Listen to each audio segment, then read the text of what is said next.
it's now my turn to speak about the role that wind power plays and can play and played and will play. Let me now show you just a few slides here on that side. So I wanted to show you just also a little bit how wind power is actually a historic energy source, because we started, of course, as human beings, started using wind power many centuries back, using it for propulsion of winds. That started centuries ago and maybe thousands of years ago.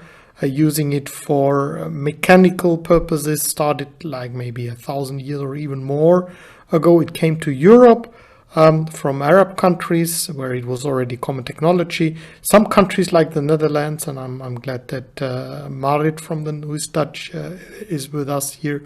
They used it to pump water from the land. So I think the wealth of the Netherlands, the rise of this country, has a lot to do with wind energy, with wind pumps.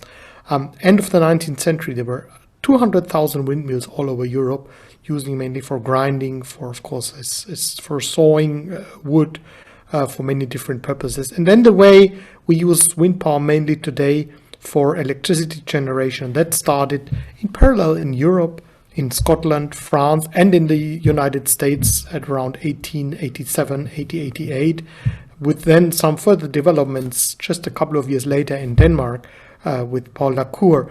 We started then the more modern way of wind power generation in the 1930s, and then the Soviet Union, that's not so well known, in the 1950s had 40,000 wind turbines which generated electricity. So that is, Russia has actually a proud history of wind power. And then the decommissioning started of the traditional windmills, and then only with the oil crisis in the 1970s, the Renaissance started in the US around 1980 in parallel in Europe. But then the technology grew a lot from, at that time, 30 kilowatt machines, 50 kilowatt, 80, 100 kilowatt machines, until this century we achieved multi-megawatt turbines. And the largest turbines that we see today, they have a size of more than 10 megawatt and diameters of far beyond 100 meter, 150, 160 meters, some of them. We see that today wind power plays a substantial role in power supply worldwide. So the global share is now around 6, maybe even close to 7%. The global installed wind capacity has now crossed 700,000 megawatt. And I just show you now the latest figures. They are from some of them are preliminary figures.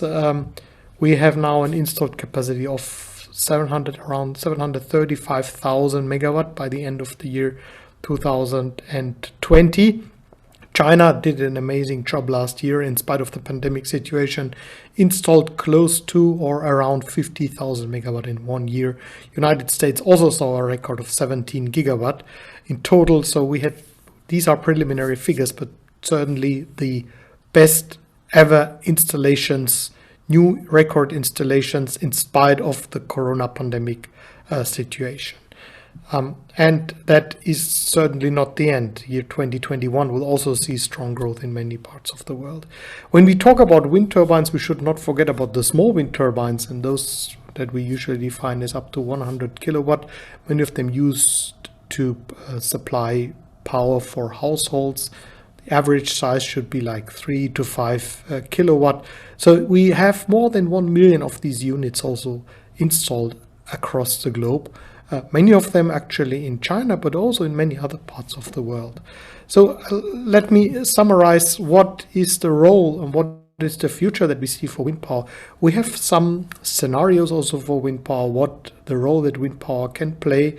We expect that wind power in the long term will provide something like 30, 40, maybe even more % of the power demand. We know that the power share in energy supply will increase in the future because of the electrification of mobility, for example, cars, but also in the heating and cooling sector, power will play a more important role. So wind power will be one of those important sources in the future. It is already today. It's very important. That's something that we have to, of course, emphasize. We are aiming at 100% renewable energy future, and I think that is just the new paradigm. So what we will see in the future is 100% renewable energy systems, which are based, and I refer to Hans-Josef Fell at this moment.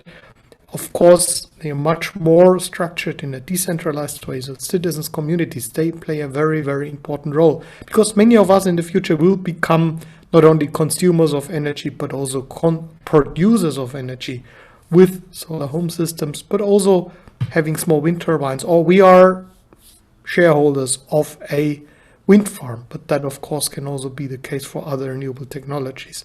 So the combination of those decentralized structures of many of us, maybe all of us, being producers and consumers, and there's this new word of prosumer of energy, in together with the symphony of the renewables.